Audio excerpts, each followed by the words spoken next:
Hey everybody, this is Jason, the Science Outreach Manager and the Life Science Educator here at the Children's Museum Houston. I am outside the Metropolis area and I'm here today to talk to you about a certain type of art called pop art. And this is being brought to you by the W.T. and Louise J. Moran Foundation. What is pop art? Well, if you talk about pop art, you must talk about the most famous pop artist of all time, possibly the most famous artist of all time, known as Andy Warhol. Andy Warhol was making art in the 50s and 60s, and his big thing was he would take a familiar image like a soup can or a picture of Marilyn Monroe.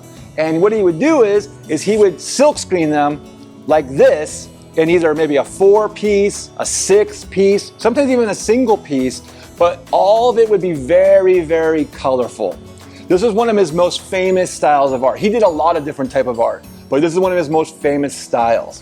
As an artist, he did installations, he did film, he did music, he did it all. And what he's really, really known for is the famous quotation, "Everybody will have 15 minutes of fame in their lifetime." Now, I'm kind of like mixing the quote up a little bit, but that's the gist of it. All of you out there will be famous for 15 minutes in your lifetime.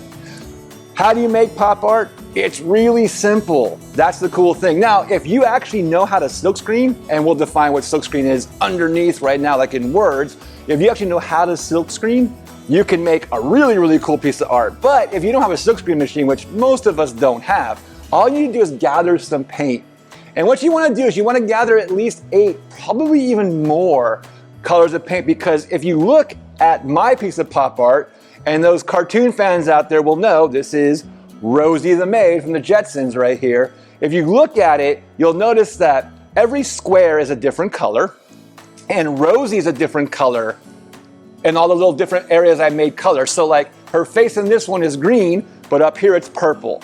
It's red over here, orange over here. It's kind of grayish black over here.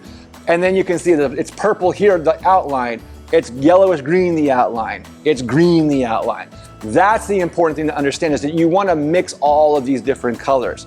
Now, if you have a lot of different colors, you can start to mix the colors as well and get really, really, really great pieces of art with all kinds of different color inside. If you're really good at drawing and painting, you can also do what's called a gradient of color. And that's a lot of what Andy Warhol did. Like he would start with, say, like a reddish color, and he would sort of bleach it out a little bit or water it down with water or with white coloring, and he would start to change the red just a bit. So as it went down, you would see a slight change in the shade of color that you got.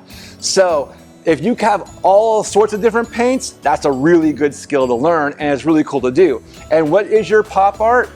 Normally it is a familiar person or an item that we all know about, like I said, a soup can, but it can be anything you want. If you're really into sports, you say you like Carlos Correa from the Astros, you can paint Carlos Correa 4 times on a piece of poster board and you're good to go, okay? So that's the important thing, is just making sure it's something very familiar and making sure you put with a lot of different color, okay? Now, you saw that I made Rosie the Maid from the Jetsons. I want to see what you made. So if you make a piece of pop art, please take a picture of it and post it on our social media. We have Twitter, we have Instagram, we have Facebook. I'd love to see your pop art.